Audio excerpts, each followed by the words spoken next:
BDR সপ্তাহ শুরুর আগের দিন বিডিআরের ইতিহাস আর জওয়ানদের বীরত্ব গাথা নিয়ে চ্যানেল আইতে এভাবে শুরু হয়েছিল মহাপরিচালক শাকিল আহমেদের বক্তব্য নিয়ে সংবাদ।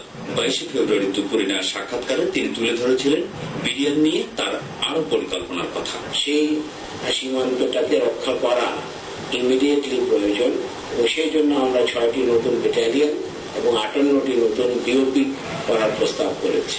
আর সরকার নীতিগতভাবে এটা অনুমোদন দিয়েছে। যানবাহন প্রয়োজন, আমাদের নাইট ভিশন ইকুইপমেন্ট প্রয়োজন, আমাদের লিডারশিপের উন্নয়ন প্রয়োজন এবং আমাদের সংখ্যা বৃদ্ধি করা প্রয়োজন। শাকিল আহমেদের জন্ম ব্রাহ্মণবাড়িয়া সদরের ভাদেশ্বর গ্রামে।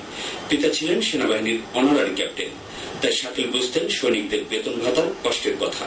চেষ্টা ছিল জওয়ানদের বেতন সহ অন্যান্য সুযোগ সুবিধা বাড়ানোর। চ্যানেল আই এক্সক্লুসিভে বলেছিলেন সে কথা। আমার সৈনিকরা তার পরিবার থেকে পৃথক থাকে এবং এই যে বেতনটা পায় সেই বেতন দিয়ে তার পরিবারকে ভালো একটা জীবন দেওয়া সম্ভব হয় না। তা আমি মনে করি যদি আমরা বিডিআর এর থেকে আরো ভালো কিছু আশা করতে চাই, তাদের সুযোগ সুবিধা, বেতন, রেশন বৃদ্ধি করতে হবে এবং তাদের পরিবারের জন্য যে বাসস্থান তার ব্যবস্থা করতে হবে।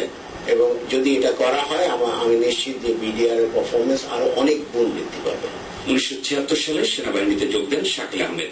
মেধা আর দক্ষতার সুবাদে অফিসার হিসেবে যুক্তরাজ্যের বাংলাদেশ মিশনের সহকারী ডিফেন্স অ্যাটাচে, বিডিআর এর খুলনা সেক্টর কমান্ডার, সেনা সদরের মিলিটারি সেক্রেটারি এবং ব্রিগেডিয়ার জেনারেল থাকা অবস্থায় ব্রিগেড কমান্ডারের দায়িত্ব পালন করেছেন তিনি। আমি এই ব্যাপারে নিশ্চিত যে বিডিআর তাকে যেটা দায়িত্ব দেওয়া হয়েছে সীমান্ত রক্ষার, সেই দায়িত্ব সুষ্ঠুভাবে পালন করতে সক্ষম। বাজার নিয়ন্ত্রণের কাজেও বিডিআরকে নিয়োজিত করা হয়েছে এবং এই অত্যন্ত দুরূহ কাজ বিডিআর সফলতার সঙ্গে করতে পেরেছে। বিডিআর এর মহাপরিচালক নিযুক্ত হন 2006 সালে। জওয়ানদের বিদ্রোহের নামে পিলখানার নারকীয় হত্যাযজ্ঞের নির্মম শিকার মেজর জেনারেল শাকিল আহমেদ ও তার স্ত্রী নাজনীন শাকিল। নৃশংস হত্যাকাণ্ডের দিন পিলখানার বাইরে থাকায় প্রাণে বেঁচে গেছেন তার পুত্র ও কন্যা। সঞ্জয় চাকি, চ্যানেল আই, ঢাকা।